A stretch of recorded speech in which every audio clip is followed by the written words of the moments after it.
semuanya, selamat datang di podcast kami. Jadi perkenalkan, nama saya Zulfa Rofida dari kelas 10 TKP 1. Di sini saya ditemani dengan teman saya yang bernama Rahmadia Intan Firdaus dari kelas 10 TKP 1 juga. Halo. Nah, di sini kita akan membahas tentang masuknya agama Islam di Nusantara. Gitu. Jadi boleh nggak Intan? Aku tanya-tanya nih. Boleh dong. Oke, pertanyaan pertama ya. Menurut kamu bagaimana sih awal masuknya negara Islam di Nusantara? Oke, aku jawab ya. Awal masuknya Islam di Nusantara terjadi pada abad ke-7 Masehi. Pada saat itu Islam disebarkan oleh para pedagang dari Gujarat, India. Oh gitu ya. Sampai saat ini aku masih penasaran nih, apa sih bahasa yang digunakan para pedagang untuk berdagang di Nusantara ini? Pertanyaannya nih keren banget sih. Jadi para pedagang dari Gujarat itu menggunakan bahasa Melayu untuk berkomunikasi dengan masyarakat Nusantara. Dikarenakan mereka kan harus berdagang dengan leluasa ya di negara Nusantara. Makanya mereka juga harus mempelajari bahasa mereka, yaitu bahasa Melayu yang akan digunakan untuk berkomunikasi dengan mereka. Sebelum menggunakan bahasa Melayu, pasti mereka saat baru aja masuk di Nusantara ini, mereka kan belum mengerti bahasa Melayu. Jadi Iya. bahasa apa ya? Apakah bahasa Inggris atau bahasa Spanyol atau bahasa lainnya? Oh enggak dong. Pada awalnya mereka itu menggunakan bahasa tubuh atau yang biasa dibilang dengan bahasa isyarat ya. Mereka menggunakan itu, tapi lama-kelamaan kan bakal capek dong menggunakan bahasa tubuh terus-menerus. Iya, pasti dong. Maka dari itu mereka secara terpaksa harus mempelajari bahasa Melayu yang bisa digunakan untuk berkomunikasi dengan masyarakat Nusantara. Oh gitu. Untuk meyakinkan masyarakat Nusantara, faktor apa sih agar agama Islam itu bisa diterima di Indonesia? Wah, banyak sekali nih faktornya, terutama karena Islam itu disebarkan dengan cara yang sangat-sangat halus tanpa adanya pemaksaan. Selain itu, Islam juga tidak menganut sistem kasta seperti yang dianut oleh agama Hindu ataupun Buddha. Selain itu, masuk ke agama Islam saya rasa nggak perlu effort yang tinggi ya. Cuma dengan mengucapkan 2 kalimat syahadat sudah bisa masuk Islam, dan tentunya harus dibantu oleh para tokoh agama. Oh gitu. Setelah agama Islam masuk di Nusantara, perubahan apa aja sih yang terjadi di Nusantara ini? Wah, masuknya Islam ini mempengaruhi banyak hal yang berada di Nusantara ya. Salah satu contoh yang aku ketahui ini adalah pertama, hilangnya sistem kasta yang dianut oleh sebelumnya itu ada agama Hindu sama Buddha kan nganut sistem kasta ya. Terus munculnya kerajaan-kerajaan Islam menggantikan kerajaan Hindu Buddha. Ya seperti itulah.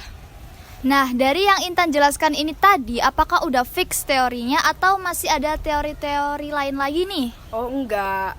Yang aku ceritakan tadi itu teori Gujarat, yang berasal dari para pedagang-pedagang dari Gujarat, India masuk ke Indonesia lalu menyebarkan agama Islam.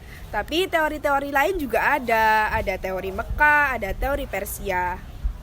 Boleh dengar nggak penjelasan sedikit aja dari materi teori Persia dan Mekah?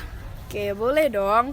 Kalau teori Mekah itu berasal dari para pedagang dari Arab masuk ke Indonesia untuk menyebarkan Islam. Sedangkan teori Persia ini mengatakan bahwa masuknya Islam ke Indonesia ini berasal dari para pedagang dari Persia yang masuk ke Indonesia untuk berdakwah.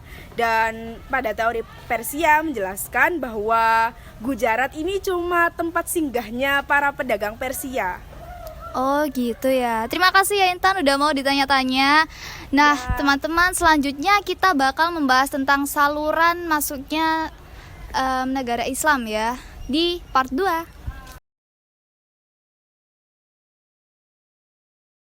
Halo, selamat siang. Nama saya Nurali Fatima. Di sini saya ditemani dengan rekan saya.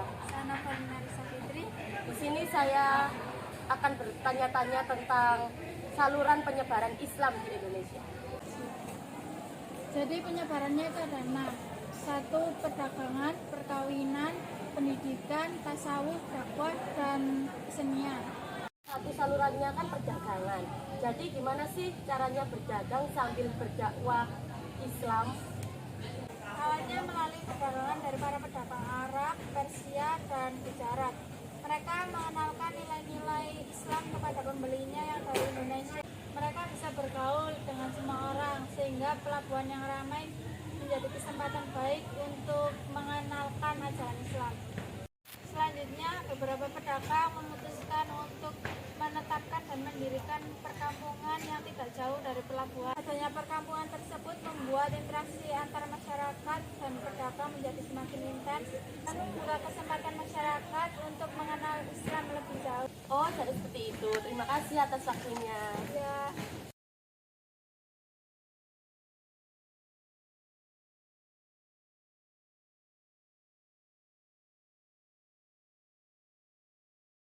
Fidah dari kelas 10 TKP 1. Dan di sini saya sebagai Host. jadi hari ini aku bakalan perkenalan sih ya. Proses masuknya agama Islam di Indonesia berjalan sangat damai. Jadi apa saja sih proses penyebarannya? Penyebarannya itu ada 6, yaitu itu Kerajaan Islam setelah kerajaan Hindu-Buddha yang runtuh. Hilangnya sistem kasta seperti yang dianut Dengan rekan saya, Nurhalina Fitri. Kenapa? 1, 2, 3. proses masuknya Islam di Indonesia, ya Allah Mas mikir. Zoom dong. Dia lagi hafalan, guys. Halo guys.